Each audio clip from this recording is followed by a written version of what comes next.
بسم الله الرحمن الرحيم إن الحمد لله نحمده ونستعينه ونستغفره ونعوذ بالله من شرور أنفسنا ومن سيئات أعمالنا من يهده الله فلا مضل له ومن يضلل فلا هادي له وأشهد أن لا إله إلا الله وحده لا شريك له وأشهد أن محمدا عبده ورسوله أما بعد. Aujourd'hui, nouveau chapitre, Inch'Allah, dans l'explication du livre Minhaj Shalikin, le Cheikh Abdelrahman ibn Nasr al-Sa'di, rahimahullah ta'ala. Bab al-shurut fi al-nikah. Donc, rappelez-vous, l'avant-dernier cours, nous avons vu, attendez, je vais fermer la fenêtre parce qu'avec les bruits, nous avons vu les conditions du mariage. Vous vous rappelez les 5 conditions que nous avons évoquées dans le mariage. Et je vous avais dit la différence qu'il y avait entre les conditions du mariage et les conditions dans le mariage. Donc aujourd'hui, à proprement parler, nous allons voir les conditions dans le mariage. Et nous allons voir que ces conditions dans le mariage, elles se divisent en 3. Et certains savants les divisent en 2. Car les clauses du contrat de mariage, il y a des clauses qui sont licites et il y a des clauses qui sont soit illicites, comme nous allons donner des exemples, soit qui invalident d'office le contrat de mariage. Mais nous allons voir que dans les clauses invalidantes, shurut batila, elles sont de 2 types. Certaines, elles sont batila, mais le contrat de mariage, il est valide. Mais la condition n'est pas valide. Mais d'autres qui sont invalides, des conditions qui sont invalides et qui invalident le contrat de mariage. Donc, bien faire la différence entre les deux et nous allons donner des exemples dans ce cours. Très important. Donc, 3 types de conditions dans le mariage. Tout d'abord, quelle est la différence? N'hésitez pas, ceux qui ont des questions, vous m'envoyez les questions, Inch'Allah. Sur Telegram, il n'y a pas de problème. Là, j'aurais bien voulu ouvrir un bot, mais il faudra que je demande à quelqu'un. J'avais un bot, mais honnêtement, je l'ai fermé parce que je recevais beaucoup trop de questions.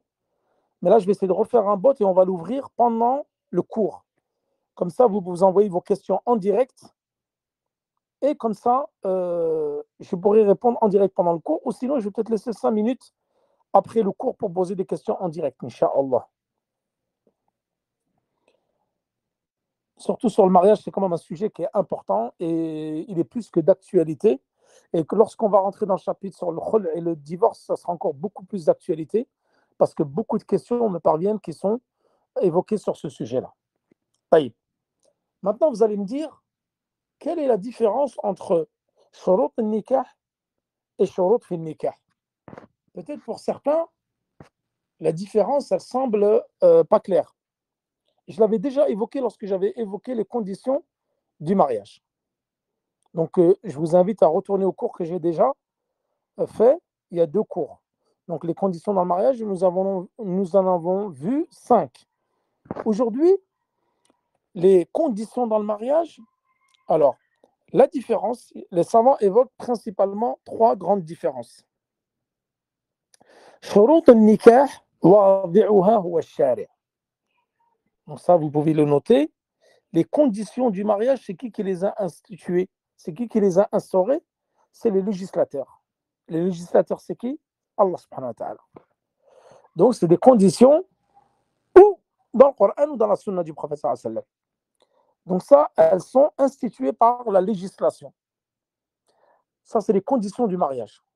Et les conditions dans le mariage, c'est qui les a instituées, instaurées? Al-aqidain, c'est-à-dire les 2 qui ont contracté le contrat de mariage, les 2 époux. Les 2 époux. Soit c'est la femme qui va imposer des conditions, comme c'est souvent le cas, soit ça va être l'homme. Ou des fois, c'est les 2. Donc ça, c'est la première différence. Deuxième différence, shurut al-nikah la yajuzu at-tanazul anha. C'est-à-dire que les conditions du mariage, tu ne peux pas y faire abstraction. Tu ne peux pas les enlever. C'est des conditions préétablies qui doivent être là. C'est comme les conditions dans la prière. C'est comme les conditions dans les ablutions. C'est des conditions, si elles ne sont pas présentes et réunies, alors le mariage ne peut avoir lieu. C'est-à-dire que c'est des conditions sine qua non pour la validité du mariage. Et ces conditions-là, donc, elles sont instaurées par le législateur. Alors que les conditions dans le mariage qui sont dictées ou instaurées par l'un des deux époux ou les deux, tu peux les annuler ou tu peux revenir dessus, comme nous allons le voir, soit avant le mariage, soit même après le mariage. Il n'y a aucun mal à revenir sur ta condition et l'annuler. Ça, c'est la deuxième différence. Troisième différence, c'est que c'est-à-dire que le contrat de mariage, il est invalide, nul n'a venu, si les conditions ne sont pas réunies. Même si une seule des conditions vient à manquer, alors le contrat de mariage est annulé et le mariage n'est pas valable. Les 5 conditions que nous avons déjà évoquées. Ça, c'est la différence entre les conditions du mariage et les conditions dans le mariage. Alors que les conditions qui ont été dictées, énoncées par l'un des deux époux, celui qui a dicté cette condition-là, il a le droit de revenir dessus s'il le désire, et en l'occurrence, s'il voit que sa condition n'a pas été respectée, il a le droit d'annuler le mariage. Il a le droit d'annuler le mariage, comme les exemples que nous allons donner. Donc, à la différence des autres. Et là, le Cheikh Saadi, il dit وهي قسمان. Donc, les conditions, donc là, on parle des conditions dans le mariage, qui sont édictées par les deux époux, ou l'un des deux. Elles sont de deux types. صحيح كاشتراط ألا يتزوج عليها وألا يتسرى وألا يخرجها من دارها أو بلدها أو زيادة مهر أو نفقة ونحو ذلك. فهذا ونحو كله داخل في قوله تعالى في قول الرسول صلى الله عليه وسلم إن أحق الشروط أن توفوا به ما استحللتم به الفروج متفق عليه. Donc je traduis.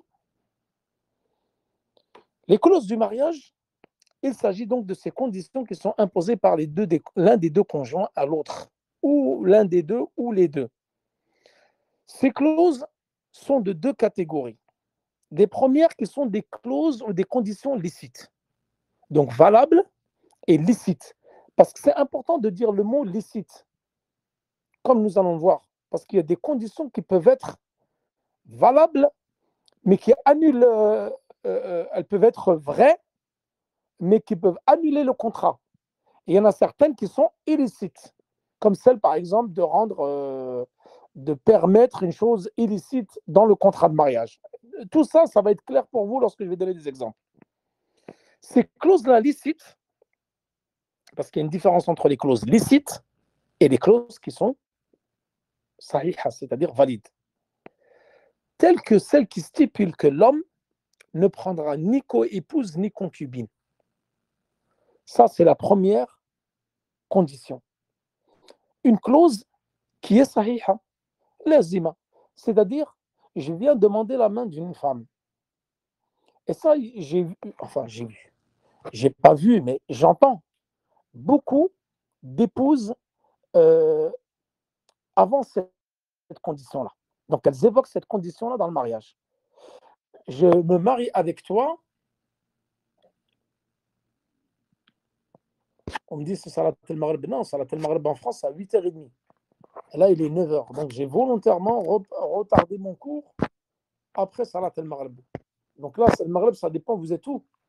Ça dépend, vous êtes où. Non, l'heure du Maghrib en France, c'est à 8h30. Et tout dépend de la ville. Donc là, moi, j'ai commencé volontairement après Salat el-Maghrib. À la base, je voulais le faire un peu plus tôt, mais je ne voulais pas le faire avant le Maghrib pour pas qu'il y ait cette coupure. Si vous êtes à Nice ou vous êtes en Bretagne, forcément, vous n'aurez pas la même horaire. Moi, ça va être difficile pour moi de décaler les cours plus tard. Déjà, là, je trouve que je le fais très, très tard. Le cours, il est déjà 22h ici. À la base, je voulais le faire 1 heure en avance. Mais le souci, c'est qu'il y a la coupure du Isha ici. Il y a la coupure du Isha et chez vous, il y a la coupure du Maghrib. Donc, je ne voulais pas le faire trop tôt. Al-Muhim, c'est pas grave, ceux qui sont absents, ils écouteront la rediffusion que je vais republier tout de suite après le cours, Inch'Allah. Donc, pour avancer dans le cours,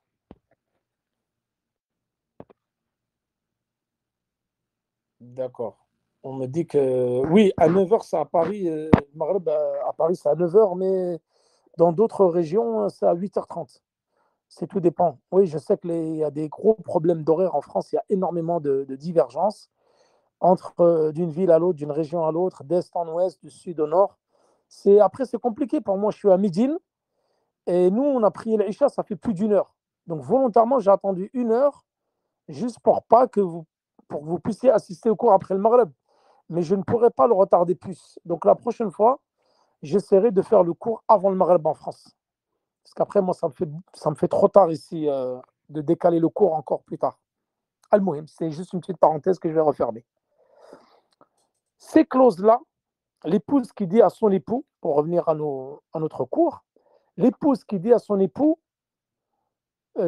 qui vient donc la demander en mariage, j'accepte à condition. Donc c'est l'épouse qui émet la condition. J'accepte à condition que tu ne prennes pas de deuxième épouse, de co-épouse. Ça, c'est une condition qui est valable en islam. Shart sahih wa lazim. C'est-à-dire que si tu acquiesces et tu réponds en disant oui, j'accepte, alors tu te dois de mettre à exécution cette condition-là et donc tu ne prendras pas de co-épouse avec cette femme-là. Et c'est un shart qui est sahih. Elle a le droit de dire je ne veux pas que tu épouses une deuxième femme. Bon, nos sœurs, comme on le sait tous, elles sont jalouses. Et c'est une chose qui est humaine que la sœur ou que la femme ne veuille pas de deuxième épouse, malgré qu'on sait que c'est une chose qui est légiférée, mais beaucoup de sœurs ne veulent pas de co-épouse. Et d'autres n'ont aucun problème avec cela. Tout dépend du tempérament de chaque personne. Et en tout cas, c'est une condition qui est valable. عند الفقهاء, chez les juristes, elle a tout à fait le droit d'exiger que tu ne prennes pas de deuxième épouse. Et si tu réponds par l'affirmative et que tu dis oui, j'accepte, tu dois te tenir à cette condition-là. C'est pour ça qu'on dit shartan sahih wa lazim. Sahih, donc de la part de la femme, wa lazim alayk. Tu dois te tenir à cette condition-là. T'y tenir. Taïeb. Deuxième condition, donc là, nous disons les conditions que c'est la femme qui exige ces conditions-là, mais parfois c'est l'homme qui exige les conditions. Comme nous allons en donner des exemples. Elle lui dit je veux ou je me marie avec elle, parce que c'est l'homme qui va venir demander la main de la fille, mais à condition que j'habite chez mes parents. Et ça, je l'ai déjà entendu, moi. Je l'ai déjà entendu, ça peut paraître un peu à premier abord étonnant, mais il y a des femmes qui ne veulent pas quitter le domicile de leurs parents. Vous allez me dire, c'est rare. C'est très rare, mais ça existe. Comme, par exemple, parfois, c'est l'homme qui impose cela. Je te marie, enfin voilà, je vais demander ta main, mais on va vivre chez nos parents. Voilà, parce que ses parents sont âgés, sont malades, et il veut s'occuper de ses parents. Jazakallah khair, qu'elle a leur récompense pour cela. Tu as des femmes qui n'acceptent pas. Et c'est leur droit. C'est leur droit, donc elle n'accepte pas, elle peut refuser cette condition-là. Et le mari, par exemple, on lui impose cette condition de je veux bien que tu te maries avec moi, mais je reste chez mes parents. Ça, c'est une condition qui est valable. Shart sahih wa lazim. Si tu as dit oui, alors tu dois te tenir à cette condition-là. Et c'est une condition qui est tout à fait valable dans l'islam. Autre condition que l'épouse peut imposer au futur époux, il lui dit par exemple, oui, et dans le contrat de mariage, elle stipule qu'elle ne change pas de pays ou elle ne change pas de ville. Elle veut rester dans la ville de ses parents. Et ça, c'est des choses que j'ai déjà entendues maintes fois, des frères que je connais personnellement, qui m'ont relaté qu'ils sont allés faire des muqabala avec des sœurs, et la sœur allait exiger qu'elle reste dans la ville de ses parents. Alors qu'à la base, souvent, c'est la femme qui suit le mari et rarement l'inverse. Mais ça peut arriver, pour une raison X ou Y.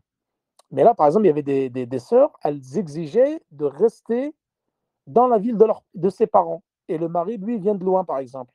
Et ça, c'est une condition qui est valable et qui est sahiha, qui est vraie, valide. Et lazima, si l'époux il accepte, alors il doit déménager dans la ville où habitent ses parents. les parents de l'épouse, pas les parents du frère. Et elle peut exiger de ne pas changer de pays. Par exemple, je ne vais pas donner l'exemple de la France, ce n'est pas un bon exemple, parce qu'à la base, la hijra, elle est obligatoire, comme nous en avons déjà parlé dans Usul Khilafah en détail. Donc à la base, nous devons quitter, pas pour moi, je ne parle pas pour mon cas, alhamdoulilah, je l'ai quitté il y a 15 ans, mais je parle pour nos frères et sœurs qui sont encore en France et qui veulent faire la hijra. Ce n'est pas l'exemple de la France qu'on va donner. Parce que si la sœur, elle exige, lorsqu'il va venir lui demander sa main, qu'elle ne quitte pas la France, ça c'est une grosse erreur. Parce que c'est une obligation pour toi de faire la hijra. Donc exiger de rester dans Bilad al-Kufr, déjà ça c'est une erreur. Mais par exemple, à titre d'exemple, le frère, il est un exemple. Par exemple, il est du Maghreb. Il est du Maghreb, il est du Maroc ou de l'Algérie ou autre. Et la sœur aussi. Et il est venu lui demander sa main. Et lui, plus tard, par exemple, il veut aller étudier en Arabie Saoudite. Ou il veut aller étudier en Égypte. Il aimerait bien, par exemple, partir dans un autre pays pour étudier. Et elle exige qu'elle ne sorte pas de son pays. Dans le Maroc, l'Algérie, la Tunisie ou autre, ou le Cameroun, ou peu importe. Et elle exige du frère qu'elle ne sorte pas de son pays. Lui, il veut aller plus tard aller étudier. Et elle dit, je ne veux pas quitter mon pays. C'est son droit. Et c'est un droit qui est légitime et qui est sahih fait l'aqd. Dans le contrat de mariage, elle a le droit d'exiger cela. Et aqdul lazim, c'est-à-dire si lui, il accepte cela, alors il doit s'y tenir. Donc tout ça, en fin de compte, c'est des conditions qui sont valides et qui sont vraies et qui, en aucun cas, par exemple, sont des shurut batila ou des shurut, comme on dit, qui n'ont pas lieu d'être. Peut-être que les gens ne le savent pas. Les gens ne savent pas que ces conditions-là, elles sont vraies et c'est bien de les écouter. D'où l'importance du cours. Demain, quand tu vas venir demander la main d'une sœur, et elle va te dire j'exige de rester chez mes parents, à condition que je reste chez mes parents, le frère, il n'a pas le droit. Non, mais c'est quoi cette condition? C'est n'importe quoi. Non. هذا شرط صحيح. On l'a étudié, elle dit, la sœur, on l'a étudié dans Minhaj Sharikin. Shartan sahih. J'exige de ne pas quitter la ville de mes parents. Shartan sahih. J'exige de ne pas quitter mon pays. Je ne parle pas de la France, parce que la France, tu dois la quitter un jour ou l'autre. Tu es dans un pays musulman et tu veux rester dans ton pays, tu ne veux pas partir dans un autre pays musulman. Shartan sahih. Et vous allez voir qu'il y a d'autres shurut qui sont batila, mais n'annulent pas le contrat du mariage. Et d'autres qui sont batila, fasida mufsida, comme ils disent les fuqaha. Shartun fasid mufsid. C'est-à-dire facile en lui-même, il n'est pas valable, il est invalide, mais il invalide également le contrat de mariage. Et d'autres conditions qui sont invalidantes, mais n'invalident pas le contrat de mariage. Bien faire la distinction entre les deux. J'espère que c'est clair pour vous. Voyez. Donc, si on peut résumer les conditions dans le mariage, vous avez shurut fit nikah, وهي صحيحة لازمة, celle que je viens de citer, j'ai donné plusieurs exemples. Voyez. Parce que le prophète sallallahu alayhi wa sallam, il dit les causes qui méritent le plus d'être exécutées sont celles qui vous ont permis d'avoir accès à l'intimité d'une femme. Vous voyez? Parce que le fait que tu aies accepté ces conditions-là que la femme t'a émises, et toi tu l'as accepté, et en contrepartie, toi, tu as eu accès à son intimité. C'est-à-dire que tu as eu des rapports avec elle. L'intimité ici, c'est le fait d'avoir permis d'avoir des rapports avec elle. Ben, ces conditions-là, le professeur Samson dit, ces clauses, ces conditions, c'est celles qui méritent le plus d'être exécutées, d'être mises en pratique. Et le prophète sallallahu alayhi wa sallam, comme vous connaissez, le hadith, les musulmans sont sous leurs conditions, doivent respecter leurs conditions. Et ça, c'est une chose qui est très importante. Et beaucoup ne respectent pas leurs engagements. C'est-à-dire qu'ils doivent respecter leurs engagements et les conditions. Je vais te donner un exemple. Et ça arrive beaucoup chez les frères. Par exemple, tu donnes des cours d'arabe, tu t'engages par exemple dans un cursus payant, un abonnement à l'année. Tu prends des cours d'arabe, ça dure 6 mois. Tu t'inscris dans un institut. Et au bout de 2 mois, tu veux t'arrêter. Au bout de 2 mois, j'en ai marre, je ne suis plus motivé, je n'ai pas d'argent, je n'ai pas le temps. Ben, tu n'as pas le droit d'arrêter. Tu n'as pas le droit d'arrêter et il est obligatoire pour toi de payer la totalité de l'abonnement, comme il est obligatoire pour toi de payer la totalité de la session des cours. Et ça, beaucoup de gens ne le savent pas. C'est comme un abonnement, qu'est-ce qu'on pourrait donner comme exemple en France? Des abonnements qui sont obligatoires à l'année. Je ne pense pas à l'abonnement téléphonique, je ne sais pas, parce que moi, comme je ne suis pas en France, je ne connais plus trop les abonnements, qu'est-ce qui est obligatoire, qui n'est pas obligatoire. Les abonnements téléphoniques, par exemple, des fois, bon, vous me dites si je me trompe, hein, parce que je ne connais pas trop l'actualité française, parfois, quand tu prends des abonnements téléphoniques, c'est un engagement à l'année. Voilà. Donc, il y a des abonnements où tu as un engagement à l'année. Chez, je ne sais pas, Free, pardon, Bouygues, SFR, et, ou comme par exemple, tu prends un abonnement dans une salle de musculation, et c'est un abonnement à l'année, ou une salle de sport, peu importe. Tu t'es engagé à l'année.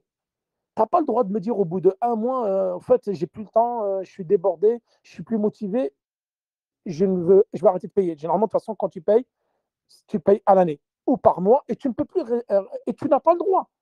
Tu n'as pas le droit, Shar'an, de venir résilier ton contrat.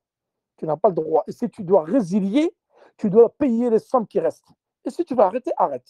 Tu peux arrêter, mais tu dois exiger les sommes. Et ça, c'est important. Beaucoup de frères et de sœurs, ils ne connaissent pas cela. Et ça, nous en avons parlé dans Ahkam al-Bouya. Ça, c'est des cours très importants auxquels il fallait assister. Ahkam al-Bouya, les transactions commerciales, parce que beaucoup ne connaissent pas cela. Beaucoup ne connaissent pas cela. Et donc, pour revenir aux conditions, voilà. Je disais, al-Muslimuna ala shurutihim. C'est-à-dire que les musulmans, lorsqu'ils se sont mis d'accord sur des conditions, ils doivent les respecter. Ils doivent s'y tenir. إلا شرطا le prophète sallam قال إلا شرطا أحل حراما أو حرم حلالا رواه الترمذي وصححه الألباني. Sauf une condition qui rend licite l'illicite et qui rend illicite le licite. D'accord? Quand c'est quelque chose qui va rendre haram al-halal wa yuhillu al-haram. Ça, c'est interdit d'exiger ces conditions-là. Et les musulmans doivent respecter leurs conditions. Et toi, si tu as accepté la condition que la femme a exigé de toi, et vice-versa, l'homme, comme nous allons le voir juste après, tu dois te tenir à cette condition-là, et nous allons voir que tu peux revenir sur ces conditions avec le temps. Tu peux le droit. La différence de ashurut al-nikah ou ashurut al-nikah, comme nous allons, tu peux تستطيع تتنازل في الشرط خلافا للشروط في شروط النكاح. C'est-à-dire tu peux demain faire marche arrière et annuler cette condition-là. Tu avais exigé cela, mais avec le temps, par exemple, la femme, elle disait au début, je ne veux pas de co-épouse. Et après 2 ans, 3 ans, 4 ans, la femme, elle a changé d'avis et elle est moins jalouse. Et pourquoi pas? Le mari a absolument envie de prendre une deuxième épouse. Elle dit tout compte fait, je vais revoir ma condition à la baisse. Je reviens sur ma condition. C'est tout à fait permis. Et donc, lui, il peut reprendre une deuxième épouse. Donc ça, c'est des conditions que tu peux annuler, modifier après le contrat de mariage. Chose que tu ne peux pas faire avec les conditions du mariage, puisque c'est le législateur qui les a instituées, instaurées. Taïb. Donc là, on avance dans le cours, Inch'Allah. Je vais essayer de ne pas trop rallonger le cours. J'essaie toujours de rester une demi-heure, tout le temps. Toujours faire une demi-heure de cours pour ne pas trop vous ennuyer avec le cours. Je sais qu'après une demi-heure, 40 minutes, les gens sont dissipés et ça peut être long pour nos frères et sœurs. Taïb. Également exiger des conditions qui ne sont pas dans le Coran et dans la Sunna. Qu'est-ce qu'il dit Allah subhanahu, qu'est-ce qu'il dit le prophète sallallahu alayhi wa sallam? Man ishtarata shartan laysa fi kitabillah fa huwa batil, muttafaqun alayh. Le prophète sallallahu alayhi wa sallam dit celui qui impose une condition qui n'est pas dans le livre d'Allah subhanahu wa ta'ala, fa huwa batil. Alors c'est une condition qui est nulle et non avenue. C'est une condition qui est nulle et non avenue, donc et elle n'est pas valable. Donc d'exiger une condition qui est contraire à l'islam, qui est contraire à la législation. Et je vais vous donner des exemples. Lorsque Barira, Qissat Barira qui est très connue, c'était une servante donc chez une famille, et ils voulaient la garder, et ils ont imposé une condition qui était contraire à au Coran. Et Aïcha radiallahu anha, elle a entendu cette histoire de Barira. Parce que Barira, elle voulait retrouver sa liberté. C'était une servante. Donc Aïcha voulait l'acheter et de sa famille et puis la rendre libre. Elle est connue cette histoire de Barira. Donc أرادت عائشة رضي الله عنها أن تشتريها من أهلها وتعتقها. Donc elle voulait l'acheter de sa famille et de la franchir, comme Abu Bakr as-Siddiq radiallahu anhu qui a acheté plusieurs esclaves au Qurayshites et les a affranchis. Aïcha elle voulait faire la même chose. Qu'est-ce qu'il lui a dit le prophète sallallahu alayhi wa sallam? اشترطي أهلها أن يكون ولاؤها له. C'est-à-dire que là, eux, ils voulaient, comment ça s'appelle? C'est Aïcha radiallahu anha qui l'a acheté pour la franchir, et eux, ils ont exigé le wala. Le wala, rappelez-vous, pour ceux qui ont assisté au cours sur comment ça s'appelle? L'héritage, sur les règles de l'héritage. Nous avons vu, al-wala, c'était quoi? Al-wala, c'est lorsque tu affranchis un esclave, comme Abu Bakr as-Siddiq radiallahu anhu, il l'a fait avec Bilal ibn Abi Rabah, le mu'adhin du prophète sallallahu alayhi wa sallam.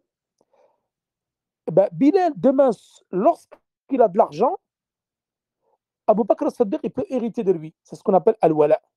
Rappelez-vous, nous avons vu, c'était nasab, c'est-à-dire qui peut hériter de quelqu'un. Il y avait soit un nasab, c'est-à-dire ton frère, ton père, ta mère, ta sœur, etc., ton fils. Et il y a un aqd al-nikah, c'est-à-dire le mariage, contrat de mariage. Al-nikah, al-nasab ou al-wala. Al-wala, c'est le fait que tu aies affranchi un esclave, donc après tu hérites de lui. Donc eux, ils ont exigé le wala, c'est-à-dire c'est Aïcha anha qui l'a acheté pour l'affranchir, et eux, ils ont exigé qu'ils héritent de Barira. Le prophète sallallahu alayhi wa sallam, qu'est-ce qu'il a dit? خذيها واشترطي لهم الولاء فإن الولاء لمن أعتق. Et ça, c'est un hadith qui est connu. Prends Barira et impose-leur la condition de l'wala, c'est-à-dire que c'est Aïcha qui va hériter de Barira. فإن الولاء لمن أعتق. C'est-à-dire, lorsque tu as affranchi l'esclave, c'est toi qui as le droit d'hériter de lui. Et là, le professeur Sam, il a fait une khutbah. Quand il a entendu qu'ils ont exigé un chart ici qui est batal, c'était un chart qui est invalide, non avenu, batal. Il a dit, le professeur Sam, après sa khutbah, ما بال أقوام يشترطون شروطا ليست في كتاب الله كل شرط ليس في كتاب الله باطل وإن كان 100 شرط فقضاء الله أحق وشرط الله أثق وإنما الولاء من اعتقى. Ça, c'est un hadith qui est très connu. Là, le professeur Sam dit, qu'ont-ils, ce peuple-là, en parlant de ceux qui avaient Barira, qu'ont-ils à exiger des conditions qui ne font pas partie du livre d'Allah subhanahu wa ta'ala? Toute condition qui ne fait pas partie du livre d'Allah subhanahu wa ta'ala est nulle et non avenue, elle est batila, invalidante et invalide. Et même s'il avait exigé 1000 conditions, ou 100 conditions, pardon. Donc, qada'ullah ahaq, c'est le fait d'exiger de mettre en exécution le droit d'Allah et ahaq, et plus en droit que cela. Et après, il dit al-wala ou liman i'taqa, c'est-à-dire celui qui a affranchi l'esclave, c'est lui qui va hériter de lui. Taïb. Ensuite, dans les conditions maintenant, nous avons vu les conditions qui sont valables. Maintenant, on va rentrer dans les conditions invalides d'office, des clauses qui vont invalider d'office le contrat de mariage. Et dans ces conditions-là, il y en a deux. Deux qui sont invalides, mais n'invalident pas le contrat de mariage. Et d'autres qui sont invalides et invalidantes. Vous voyez? Ce n'est pas la même chose. C'est-à-dire que tu peux avoir un shart batil, fasid, ولكن لا يفسد العقد صحيح. Le contrat de mariage, il est valable. Mais la condition que tu as mise, elle est non valable. Tasqot. On n'en tient pas compte. Mais d'autres conditions, comme nous allons voir dans les mariages interdits, c'est d'évoquer une condition, en elle-même, elle est invalide. Mais elle va invalider également le contrat de mariage, en opposition à la condition qui est invalide, mais n'invalide pas le contrat de mariage. Et je pense qu'avec les exemples, ça sera plus clair. Donc là, Nous avons commencé il y a combien de temps exactement? Là, il y a le temps. Il y a le temps, là, ça fait combien de temps? Une demi-heure? Exemple. Telles les clauses du mariage temporaire. Donc, les clauses du mariage temporaire. Vous savez très bien que le mariage temporaire, c'est un charte, par exemple, exigé comme condition, je te marie ou je veux marier à toi, mais à condition sur une durée d'une semaine. On se marie juste une semaine, juste un mois. Ça, c'est quoi ça? C'est ce qu'on appelle nikah al-mut'a. Nikah al-mut'a, c'est le mariage temporaire. Le mariage al-mut'a, c'est-à-dire le mariage de jouissance, de plaisir. C'est-à-dire que tu t'es marié juste pendant une semaine et après tu divorces, ou un mois. Comme ceci est pratiqué chez la Rawafid. Les chiites, les Rawafid, la secte égarée. J'espère qu'à l'occasion, je comptais faire une conférence, Inch'Allah, sur les sectes, et notamment sur les chiites et les Rafida, et qui, eux, pratiquent un nikah al-mut'a. Donc ça, c'est un charte qui est batil, fasid, ou un mufsid lil aqd. Il est invalide et il invalide le contrat de mariage parce que zawaj al-mut'a, il est interdit en islam. Donc au début, le prophète sallallahu alayhi wa sallam l'avait permis. Il était permis, quand les compagnons ils allaient dans les ghazawat, dans les expéditions, tout ça, ils n'avaient pas leurs épouses avec eux, donc il était permis au début. Ensuite, il a été abrogé. Donc, أولاً كان حلال ثم حرمها النبي صلى الله عليه وسلم comme dans la bataille de Khaybar au début concernant aussi la viande des comment ça s'appelle, j'ai oublié, subhanallah, j'ai oublié الحمر الأهلية, j'ai oublié, mais ça va me revenir, Inch'Allah, ça va me revenir. والمحلل, deuxième exemple de conditions qui sont invalides et invalidantes, c'est-à-dire fasida ou mufsida. Elle va invalider également le contrat de mariage. وهو التحليل. Tahlil, nous allons, dans les cours prochains, Inch'Allah, nous allons évoquer les différents types de mariages interdits en islam. Parce qu'il y a des mariages qui sont interdits et que des gens ne connaissent pas forcément. Minhu zawaj al-mut'a, le mariage temporaire, le mariage de jouissance. Celui-là, il est interdit. Exactement ainsi le tahallul. Qu'est-ce que le tahallul? Je l'ai déjà évoqué hier dans un cours.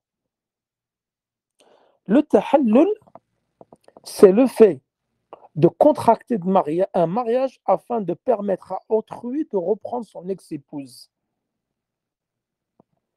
Vous voyez? Tu as divorcé ta femme 3 fois, ça j'en avais parlé hier, et après ça, tu ne peux plus la reprendre.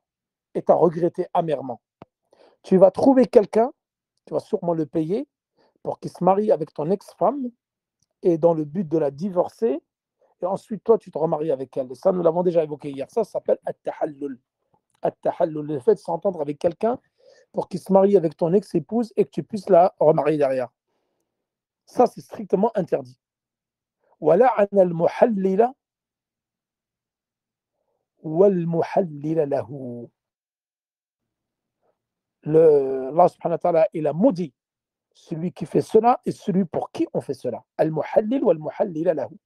C'est-à-dire celui qui participe à cela et le mari qui fait cela. Le mari est celui qui va épouser son ex-femme. Les deux, ils sont maudits par Allah subhanahu wa ta'ala. Et troisième type de mariage, c'est un mariage qui est interdit en islam, mais c'est une condition ici qui est fasida mufsida, invalide et invalidante dans le contrat de mariage. Wa huwa ash-shirar. Ash-shirar, c'est quoi?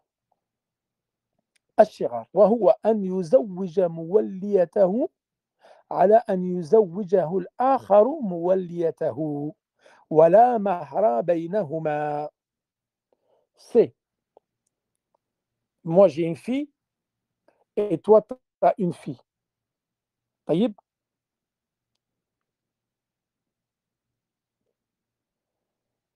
Et par exemple, nous avons des garçons. Toi, ton fils, il veut épouser ma fille et moi, mon fils, il va épouser ta fille. on fait comme ça un chassé-croisé, comme ils disent.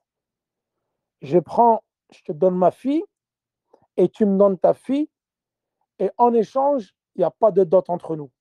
C'est ça qu'on appelle zawaj shirar. Je te marie ma fille, je la donne à ton fils, ou à toi, peut-être même à toi.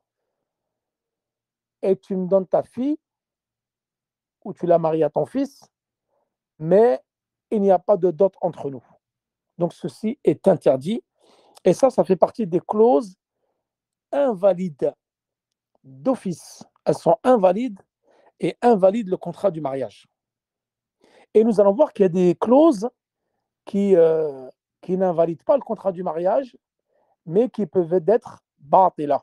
Batila, c'est-à-dire invalides en elles-mêmes, mais sans invalider le contrat du mariage. Et on va citer des exemples. Donc, le prophète sallallahu alayhi wa sallam, il a maudit également celui donc, qui épouse une femme afin de permettre à son ex-mari de la reprendre. Et le mariage d'échange. Le mariage d'échange consiste qu'un tuteur accorde la main de celle qui est sous sa tutelle à un tiers, à condition que ce dernier lui accorde la main d'une autre fille qui est sous sa tutelle et sans contrepartie. Donc là,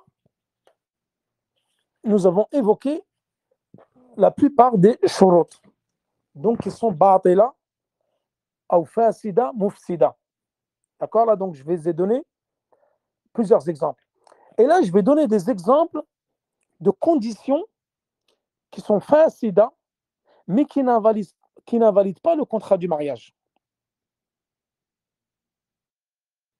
Et d'ailleurs, il y a des conditions qui sont émises pour la femme, j'ai oublié de les citer tout à l'heure, ça vient de me revenir, qui sont valables, qui sont authentiques et valides. Lesquelles?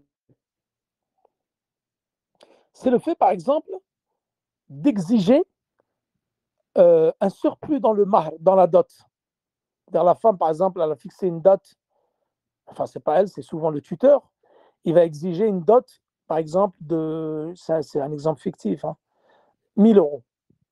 Et elle, dans les conditions du mariage, elle dit, je veux une augmentation par rapport à la dot, tu me donnes 2000 euros. Et ça, c'est une condition qui est valable, c'est shartan sahih. Shartan sahih, wa lazim les zawj. C'est-à-dire, celui qui accepte cela, alors il doit s'y tenir et donner 2000 euros, donc rajouter 1000 euros dans la dot. Ou plus, peu importe. Ou elle exige, par exemple, qu'il lui donne des bijoux en or, en argent, en diamant. Ça, c'est une condition qui est valable. هذا شرط صحيح ولازم للزوج إذا قبل هذا الشرط. C'est-à-dire, s'il a accepté cette condition-là, il doit s'y tenir. Et comme les conditions que j'ai vues tout à l'heure, le fait qu'il ne la sort pas de la maison de ses parents, le fait qu'il ne la change pas de ville, qu'il ne la change pas de pays, tout ça, nous l'avons vu. Et également le fait qu'il ne se marie pas avec une autre épouse. Également, ça, c'est des conditions que citent certains juristes, qui sont aussi des conditions valables. C'est-à-dire, il prend par exemple une épouse qui a déjà été mariée, divorcée, qui a des enfants, ou une armala, c'est celle qui a perdu son époux, une veuve, et elle exige qu'il ne la sépare pas ses enfants. C'est-à-dire, je me marie avec toi, mais je dois garder mes enfants avec moi. Ça, c'est une condition qui est valable. Shartan sahih. طيب.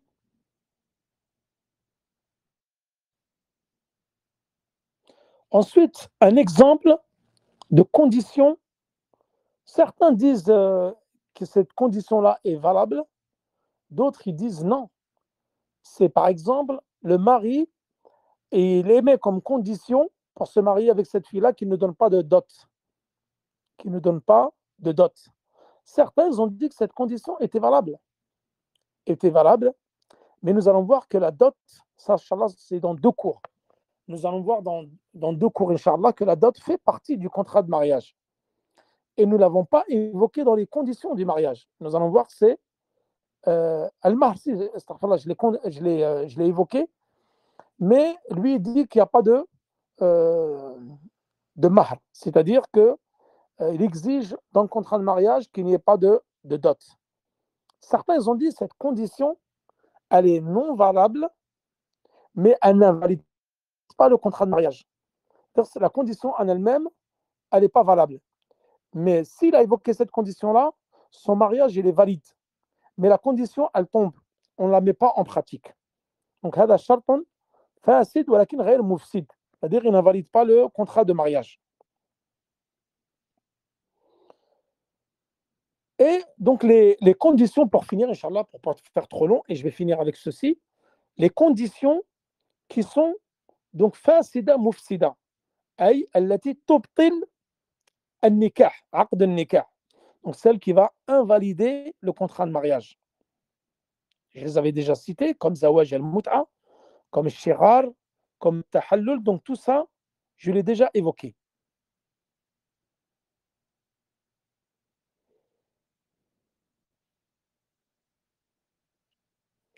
طيب.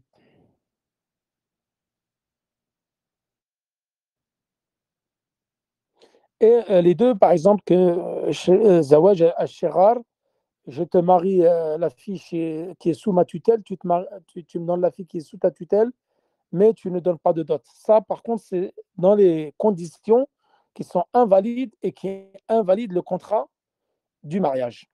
Voilà, je pense à peu près avoir fait le tour. Si j'ai oublié des choses, Inch'Allah, le prochain cours, je rajouterai cela. C'est ce qui me vient à peu près à l'esprit. Inch'Allah, le prochain cours, nous allons évoquer les vices de forme, les vices du contrat du mariage. Al-uyub fi nikah. Al-uyub ou certains défauts qui peuvent invalider le mariage. Donc, les vices du contrat de mariage. Et ceci, nous allons l'évoquer, Inch'Allah, dans le prochain cours, c'est-à-dire samedi prochain, Inch'Allah. وصلى الله على نبينا محمد وعلى آله وصحبه وسلم والله تعالى أعلى وأعلم والسلام عليكم ورحمة الله وبركاته. Et ceux qui ont des questions, n'hésitez pas à m'envoyer sur Telegram. Je répondrai, Inch'Allah, sans problème. Ou ceux qui ont des questions, peut-être en direct maintenant, je peux répondre à quelques questions rapidement en rapport avec le cours. Et ensuite, nous mettrons fin au cours, Inch'Allah.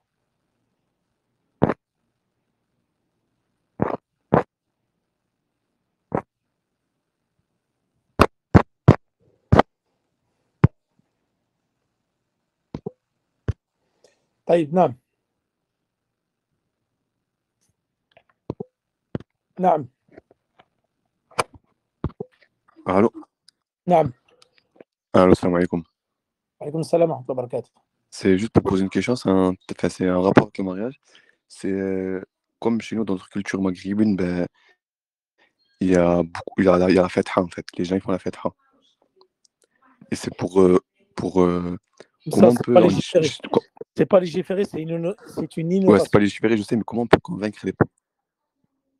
Je sais que c'est une bid'a, mais comment on peut convaincre les parents pour leur dire que c'est une bid'a? Ben, j'en avais déjà parlé dans le cours, dans l'un des premiers cours sur le mariage, et on avait évoqué khutbat al-haja. Donc ce qui est légiféré, c'est khutbat al-haja, comme je l'avais évoqué. Donc c'est ça qu'il convient de dire, et tout simplement leur amener la preuve et les convaincre avec le bon comportement, la bienséance, leur montrer le hadith du professeur sallam, leur montrer les fatwas des savants, comme quoi ceci n'est pas légiféré. Et je sais que les parents, c'est très très difficile de les convaincre. Et malheureusement, les traditions, lorsqu'elles sont ancrées dans l'esprit de nos parents, c'est très difficile de les faire changer. Le mieux, c'est pour la personne qui veut se marier, c'est de ramener quelqu'un qui est sur la sunna. Ramener quelqu'un qui est sur la sunna, qui vous fait khutbat al-haja, pour ne pas que tu puisses faire cette innovation-là. Allahu a'lam. Ok. Merci. Barakallahu fik. D'autres questions? Sinon, je mets fin au cours, Inch'Allah. Et je vous donne rendez-vous à mardi dans Aqidat al-Sunnah wal Jama'a. Wassalamu alaikum wa rahmatullahi wa barakatuhu.